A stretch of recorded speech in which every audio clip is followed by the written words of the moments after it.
title of her speech is Active Listening versus Passive Listening. Time is going to be 6 to 8 minutes. Okay. And it's how to be an effective listener. It's informative to inform awareness about active listening versus passive listening, and steps to being an effective listener. LinkedIn Toastmasters, how about 2 weeks? Her hobbies and interests, and something special about her is her birthday is coming up on Christmas Day. Christmas baby. Wow. Happy birthday. She joined Toastmasters for school, but she wants to build her own confidence in speaking and in interpersonal communications. Everybody, let's welcome Latoya Sims.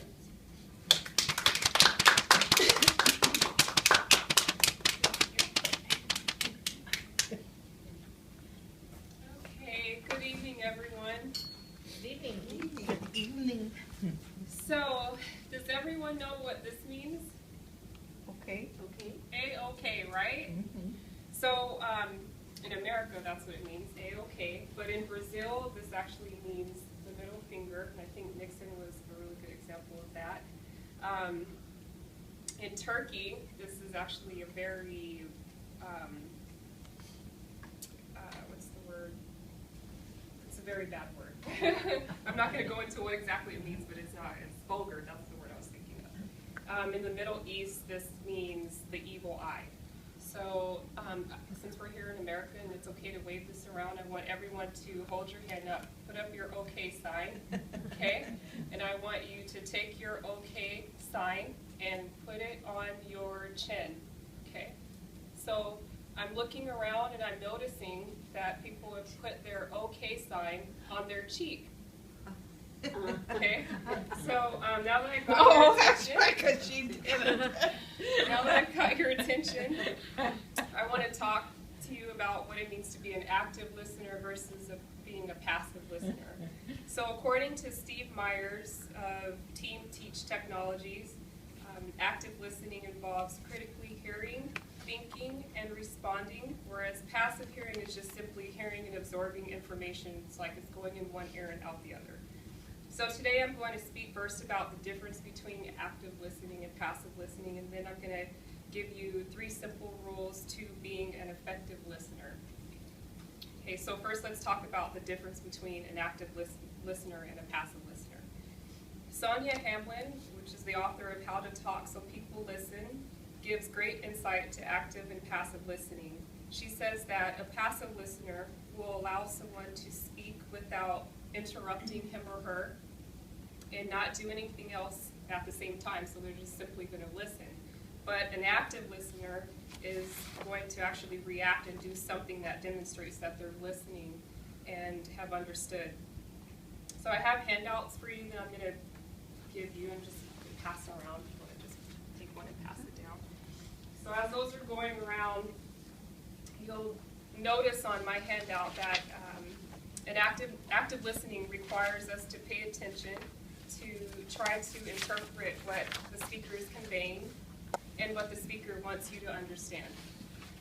So when we passively listen or just hear the speaker, we tend to just hear the information the speaker puts out, but we don't absorb anything. We often cut the person off mentally and start thinking about what we need to get done throughout the day. Our body language changes. We start jiggling our leg, and we're not keeping the eye contact with the speaker. And some of us kind of drum. We don't even realize that we're sending off a message to the speaker that says, "I'm not listening to you." Steve Shipside, the author of Effective Communication, says that listening is one of the most important elements of communication. According to Shipside, if you want to influence people, you have to know how they think. And effective listening skills is the building block to knowing what others are thinking. So now that we've looked at the definition of actively listening and passively listening, I want to give you 3 simple steps to being an effective listener or an active listener. According to the book Communication Skills, the 3 rules for effective listening, and it's actually 5 rules, but I'm just going to go over 3 tonight. The 3 rules are: don't interrupt, don't jump to conclusions, and don't tune out.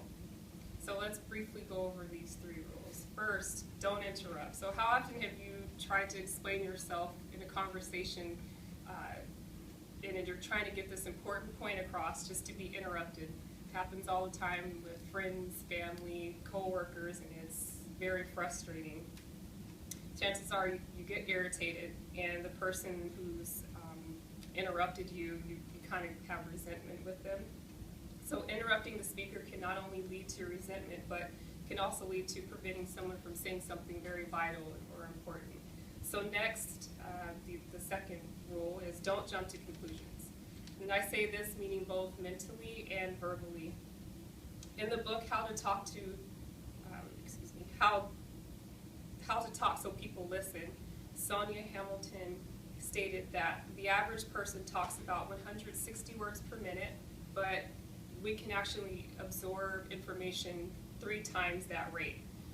So it's very easy to stop paying attention to a speaker once we've drawn our conclusion in our minds. So I want to share with you a passage that I read in Sonia's book, which really painted a picture of how we tend to jump to conclusions. And here it is. Here's what we do. You start talking, I hear the beginning, then jump ahead, thinking about what you're probably going to say and what you probably mean without waiting to hear and consider it all. I start working on my counter move or response, ready to pounce as soon as you're done blabbering, so I can get myself and my idea heard. I don't really hear or respond to your whole idea because I'm too busy telling you mine. So this is a perfect example of how we tend to listen every day, which is passive. And so the third and final rule is don't tune out. In the book Are You Communicating by David Walton, he says that we have to stop whatever we're doing or whatever we're working on and give the speaker our full undivided attention. And I know this is something that I've struggled with at work. Someone comes up to me and into my computer, or sometimes I'm texting and you want to have a conversation with me and I pretend and nod, yeah, I hear you, but I don't really hear you. And I'm sending off that message that I'm not listening to you. So he says that we should try to empathize with the speaker, read his or her body language, her facial expression, listen to their tone of voice, try making eye contact with the speaker and avoid distracting actions and gestures like the jiggling of the leg or drumming your fingers, or if you're working on something, just stop and look up at the person. And also just try looking for something of value in what the person's saying, something that's beneficial to you. Exhibit affirmative head nods and appropriate facial expressions, or try paraphrasing and repeating back what the person is saying to make sure that you got it. So now that I've explained the difference between active listening and passive listening, excuse me, and I've given you the 3 rules to being an effective listener, I'd like to close with another group interaction together. So on the count of 3, I'd like everyone to yell as loudly and as quickly as you can the word roast. And I want you to do it 5 times on the count of 3. Okay? You understand? Okay, so 1, 2, 3. Roast, roast, roast, roast. Okay, so what do you put in a toaster? Toast. You put toast in a toaster. Bread. Exactly. We have a good active listener. Thank you. Very good. Thank you so much.